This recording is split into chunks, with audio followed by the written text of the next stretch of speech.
Early American decorating style reflects a spirit of homespun charm and simplicity that creates spaces that echo the hearts and determination of remarkable women in early America. For Women's History Month, let's take a look at some of the accomplishments of the early American women. Colonial women used their domestic skills to fight for freedom, and they truly were the unsung revolutionaries.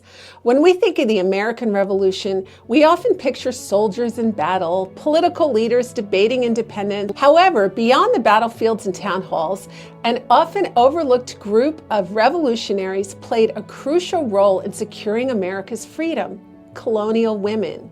These women, though largely excluded from formal politics and military action, used their domestic skills as a form of resistance, shaping the course of the revolution in profound ways. Through spinning, weaving, managing households, and organizing boycotts, colonial women turned their daily domestic tasks into powerful tools of defiance against British rule. Their contributions were vital in sustaining the war effort, fostering a spirit of independence, and laying the groundwork for this emerging nation. One of the most significant ways colonial women contributed to the fight for independence was through the homespun movement.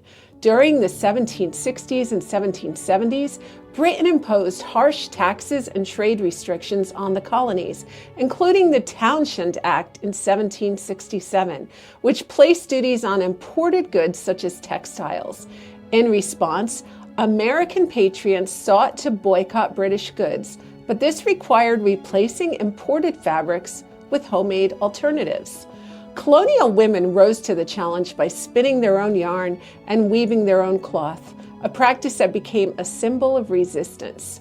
Women gathered in public spinning bees, working together to produce homespun fabric while making a bold political statement.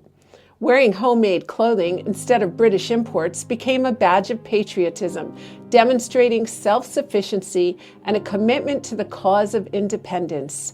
Women who participated in this movement were known as the Daughters of Liberty, and they played a crucial role in maintaining economic resistance against British goods. Spinning and weaving were not just acts of necessity, but also acts of defiance. By choosing to make their own cloth rather than purchasing British textiles, colonial women directly undermined Britain's economic control over the colonies. Their ability to create homespun fabric also allowed soldiers and civilians to remain clothed during the war, reinforcing the practical importance of their efforts. During the American Revolution, there were also boycotts and substitutes. Women fought for freedom through food. The British imposed high taxes on goods like sugar and tea, prompting widespread boycotts of these staple items. Women, as the primary keepers of the household, were responsible for enforcing these boycotts by refusing to purchase or use taxed goods. Instead, they sought alternatives, brewing herbal Liberty tea made from raspberry leaves, mint, or other native plants rather than purchasing taxed British tea. The Boston Tea Party of 1773 is a well-known example of resistance, but many women had already abandoned British tea long before the dramatic act. Abigail Adams, wife of future President John Adams, wrote in a letter that she and other women had stopped drinking tea as a sign of protest. Similarly, colonial women found substitutes for sugar, relying on honey and maple syrup to sweeten their food. Beyond boycotts, women played a crucial role in provisioning the revolutionary troops. They preserved food, baked bread, and managed farms while their husbands and sons were away fighting. Without these contributions, the Continental Army would have struggled to survive. The ability to feed the troops was just as important as the ability to arm them, and women ensured that food supplies remained stable even in the most difficult times. Yes, the colonial women were keeping the economy alive. The Revolutionary War disrupted daily life, as many men left home to fight, leaving women in charge of managing households, farms, and businesses. Women who had previously been confined to domestic roles now had to take on new responsibilities as heads of the household. They plowed fields, harvested crops, traded goods, and made financial decisions, ensuring that families and communities could sustain themselves during wartime. This shift was not just about survival. It was a demonstration of strength and independence. Women proved that they were capable of running the economic backbone of the colonies. Their ability to manage farms and businesses also kept money and supplies flowing to the war effort as they provided food, fabric, and weapons to soldiers. Many women also acted as spies and couriers, using their domestic roles as a cover for gathering and passing along crucial intelligence. Since they were often overlooked by British soldiers, they were able to eavesdrop on conversations, smuggle messages and household items, and transport supplies without suspicion. In addition to managing farms and food supplies, women played a crucial role in providing aid to soldiers. Groups of women organized to sew uniforms, knit socks, and collect blankets for the Continental Army. They also raised money to support the troops, organizing fundraising efforts to supply soldiers with desperately needed clothing and supplies.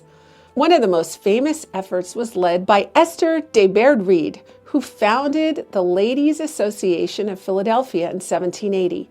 This group of women went door to door collecting money for the war effort, raising over $300,000, which was a significant amount of money in that time. They then used the funds to provide clothing for soldiers, demonstrating the power of women's collective action. Nurses also played an essential role in the Revolution, tending to wounded soldiers on the battlefield and in makeshift hospitals. Women like Mary Ludwig Hayes, known as Molly Pitcher, not only cared for injured soldiers, but also took up arms when necessary, proving her bravery and commitment to the cause. Although women did not have formal political power, they found ways to influence the revolutionary movement. Many women wrote letters, essays, and pamphlets advocating for the patriot cause. Mercy Otis Warren, a playwright and historian, used her writing to criticize British rule and inspire revolutionaries. Abigail Adams famously urged her husband, John Adams, to remember the ladies when drafting new laws for the young nation. While women's political rights did not immediately change after the Revolution, their contributions during the war helped plant the seeds for future movements advocating for women's rights. By demonstrating their ability to manage businesses, participate in political discourse, and contribute to the economy, colonial women laid the foundation for later generations to push for even greater equality. So you can see, colonial women played a vital but often overlooked role in the fight for American independence. Through their domestic skills, spinning, weaving, cooking, managing farms, and organizing relief efforts, they waged their own form of resistance against British rule. Their work ensured the success of the boycott movement, sustained the Continental Army, and helped shape the economic and political foundations of the new nation. The American Revolution was not won solely on the battlefield. It was also won in the kitchen, fields, and homes of everyday women who took it upon themselves to fight in their own way.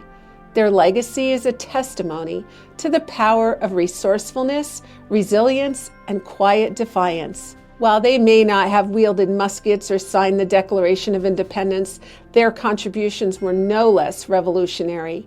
They proved that freedom is not just won through grand gestures, but also through the steadfast determination of those who, through their daily labor, ensured the survival and success of the revolution.